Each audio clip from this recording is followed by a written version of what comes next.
Hello friends, అందరికీ నమస్కారం. Welcome back to our channel.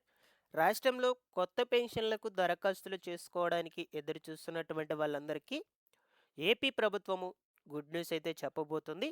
ఇప్పటికే జిల్లాకు 200 పెన్షన్ల చొప్పున రాష్ట్ర వ్యాప్తంగా 5,600 పెన్షన్లను విడుదల చేయాలని అధికారులకు ఆదేశాలను జారీ చేశారు ముఖ్యమంత్రి నారా చంద్రబాబు నాయుడు గారు. అయితే ముఖ్యంగా ఇక్కడ వచ్చేసి జిల్లాకు 200 పెన్షన్లు మాత్రమే అని చెప్తున్నారు కాబట్టి, ఈ కేటగిరీ వాళ్ళకు మాత్రమే అర్హత అయితే కల్పించున్నారనమాట. అంటే నేను చెప్పేటువంటి కేటగిరీ వాళ్ళు మాత్రమే అప్లికేషన్స్ పెట్టుకోవచ్చు. దీనికి సంబంధించిన పూర్తి సమాచారం గురించి నేను మీకు చెప్తాను. ఎవరెవరు అప్లికేషన్స్ పెట్టుకోవచ్చు, ఎలా పెట్టుకోవాలి, ఎప్పటినుంచి అప్లికేషన్స్ స్టార్ట్ అవుతాయి, కావాల్సినటువంటి డాక్యుమెంట్స్ ఏమిటి, ఈ విధంగా వన్ బై వన్ అయితే డిస్కస్ చేసుకుందాము. వీడియోను ఎండ్ వరకు చూడండి. ఫైనల్‌గా మీకేమైనా డౌట్స్ ఉన్నా కూడా కామెంట్ సెక్షన్‌లో పెట్టి అడగండి. నేను వెంటనే రెస్పాండ్ అయితే అవుతాను. ఫస్ట్ టైం ఛానల్ చూసేటువంటి వాళ్ళందరూ కూడా ఛానల్‌ని సబ్స్క్రైబ్ చేసుకొని పక్కనే ఉండేటువంటి బెల్ ఐకాన్‌ని క్లిక్ చేసి ఆన్‌లో అయితే పెట్టుకోండి. ఒకసారి టెలిగ్రామ్ ఛానల్‌ని కూడా విజిట్ చేయండి గాయ్స్. అందులో కూడా జాయిన్ అయితే అవ్వండి. మీకు యూజ్ అయ్యే ఇన్ఫర్మేషనే అప్డేట్ అయితే చేస్తూ ఉంటాను. డిస్క్రిప్షన్‌లో లింక్ పెట్టినాను. ఒకసారి గ్రూప్‌లోకి వెళ్లి జాయిన్ అయితే అవ్వండి. లేట్ చేయకుండా టాపిక్‌లో గనుక వచ్చేసినట్లయితే, రాష్ట్రంలో చాలామంది చాలా రోజుల నుంచి కొత్త పెన్షన్‌లకు అప్లికేషన్స్ పెట్టుకోవడానికి ఎదురు చూస్తూ ఉన్నారు. ఇటు 50 సంవత్సరాలు ఉన్నటువంటి వాళ్ళు, అలాగే 60 సంవత్సరాలు కలిగి ఉన్నటువంటి వాళ్ళు, ఇక రిమైనింగ్ వివిధ రకాల వ్యాధులు కలిగినటువంటి వాళ్ళందరూ కూడా కొత్తగా పెన్షన్‌లకు దరఖాస్తులు పెట్టుకోవడానికైతే ఎదురు చూస్తున్నారండి. సో, ఇందులో మనకు రీసెంట్‌గా ముఖ్యమంత్రి నారా చంద్రబాబు నాయుడు గారు జిల్లాకు 200 పెన్షన్ల చొప్పున రాష్ట్ర వ్యాప్తంగా 5,600 పెన్షన్లు విడుదల చేయండి. పర్టిక్యులర్‌గా ఈ కేటగిరీ వాళ్ళకు కొత్తగా పెన్షన్లకు అప్లికేషన్స్ పెట్టుకోవడానికి అవకాశం అయితే కల్పించండి అని అధికారులకు ఆదేశాలు జారీ చేశారు. ఇక్కడేంటంటే ముందుగా మనకు ఎవరెవరు అప్లికేషన్స్ పెట్టుకోవచ్చో తెలుసుకుందాము. దాని తర్వాత అప్లికేషన్స్ ఎప్పుడు స్టార్ట్ అవుతాయి, అప్లికేషన్ విధానం ఎలా ఉంటుంది, డాక్యుమెంట్స్ ఏమేమి అవసరమవుతాయి, ఆ వివరాల గురించి డిస్కస్ చేసుకుందాం గైస్. ఓకేనా? రాష్ట్రంలో ఎవరైతే దీర్ఘకాలిక వ్యాధిగ్రస్తుల కింద ఉన్నటువంటి కేటగిరీ వాళ్ళందరూ కూడా ఓకేనా? ఈ క్యాన్సర్ రోగులు కావచ్చు, అండ్ అలాగే ఈ యొక్క గుండె జబ్బులు, గుండె వ్యాధులు కలిగినటువంటి వాళ్ళు కావచ్చు, మంచానికే పరిమితమై ఉన్నటువంటి వాళ్ళు కావచ్చు, డయాలిసిస్ చేసుకుంటున్నటువంటి వాళ్ళు కావచ్చు, ఈ విధంగా దీర్ఘకాలిక వ్యాధిగ్రస్తులకు సంబంధించి కేటగిరీ వాళ్ళందరూ కూడా పెట్టుకోవచ్చు. అండ్ దీంతో పాటుగా డిజేబిలిటీ పెన్షన్స్ అండి.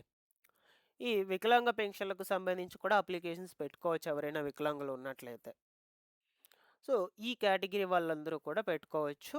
మెయిన్ మనకు ఈ కేటగిరీ వాళ్ళకు సంబంధించి ఎంతెంత పెన్షన్స్ వస్తాయి అంటే, వికలాంగులకు రూ. 6,000 అయితే రావడం జరుగుతుంది.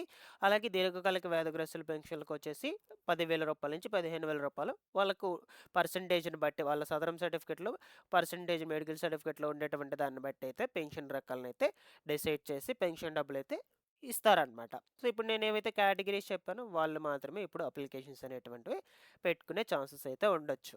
ఓకేనా?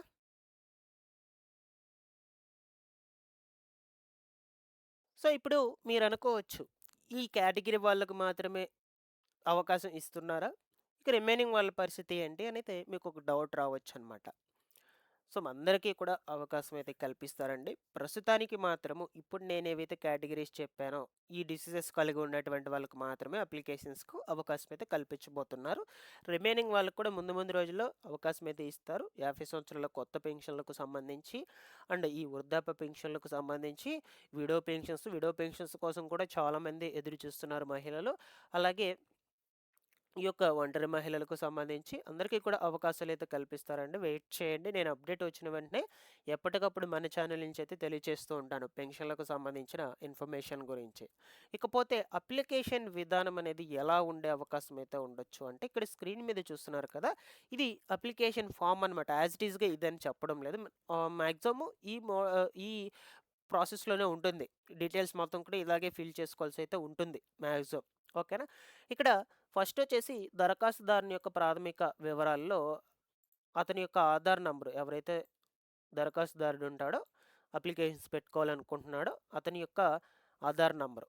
దాని తర్వాత పేరు, అలాగే వాళ్ళ తండ్రి పేరు, లింగము, నెక్స్టొచ్చేసి ఆధార్ కార్డ్ ప్రకారము వయస్సు, ఇక కులము, మతము, నెక్స్ట్ విద్యా అర్హత, ఇక వైవాహిక స్థితి, డివోర్స్ అయితే డివోర్స్డ్, మ్యారీడ్ అయితే మ్యారీడ్. ఇది మాక్సిమం మహిళలకు సంబంధించి అయితే ఉంటుంది.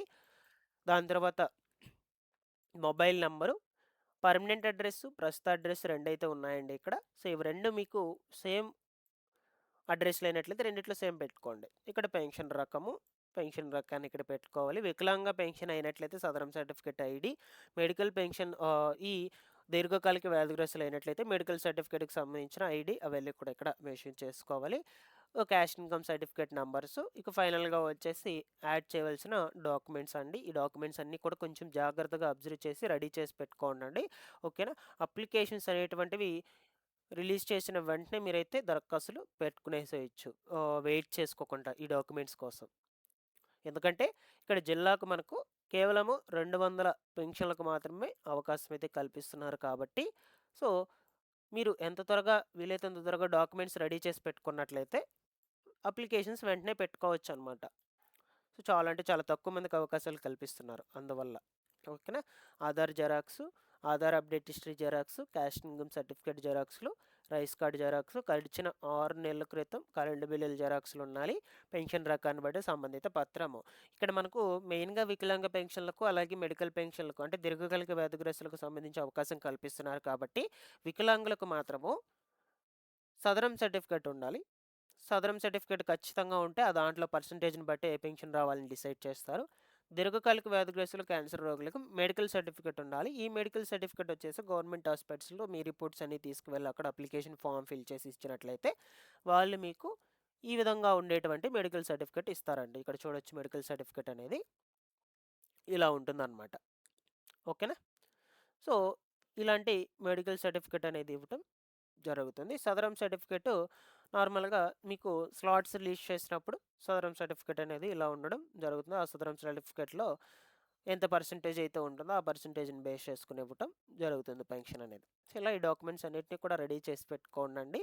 ఫైనల్‌గా వచ్చేసి ఇక్కడ ఒక ఫోటో యాడ్ చేసుకోవాలి అప్లికేషన్‌కి. ఇవన్నీ కూడా సచివాలయం వాళ్ళ గ్రీవెన్స్ నంబర్ ఇవన్నీ కూడా వాళ్ళు ఇవ్వటం యేసుకుంటారనమాట అప్లికేషన్ ఫార్మ్ సబ్మిట్ చేశాక. ఇలాగ ఫైనల్‌గా మీరు అప్లికేషన్స్ పెట్టుకోవచ్చు. మాక్సిమం అన్ని కేటగిరీ వాళ్ళకి ఇలాగే అప్లికేషన్ ఫార్మ్ అయితే ఉంటుంది. ఇదే డీటెయిల్స్ అని అయితే ఉంటుందన్నమాట. సో, సేమ్ మనకు బట్ అప్లికేషన్ ఫార్మ్ అయితే ఇదే అని చెప్పడం లేదు. డీటెయిల్స్ మాత్రం ఇలాగే ఉంటాయని నేను మీకు చెప్తున్నాను.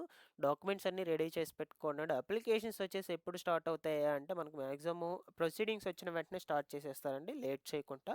ఈ నెలాఖరులో ప్రొసీడింగ్స్ వచ్చినట్లయితే ఫిబ్రవరి మొదటి వారం లేదా రెండో వారం నుంచి అప్లికేషన్ స్టార్ట్ అయిపోతాయి. ఏదేమైనా ప్రొసీడింగ్స్ వచ్చిన వెంటనే స్టార్ట్ చేస్తారు. ఈ లోపల డాక్యుమెంట్స్ అన్నిటిని కూడా రెడీ చేసి పెట్టుకోండి. పెన్షన్‌లకు సంబంధించి ఎటువంటి ఇన్ఫర్మేషన్ వచ్చినా సరే అప్డేట్ చేస్తుంటాను guys. Thanks for watching this one.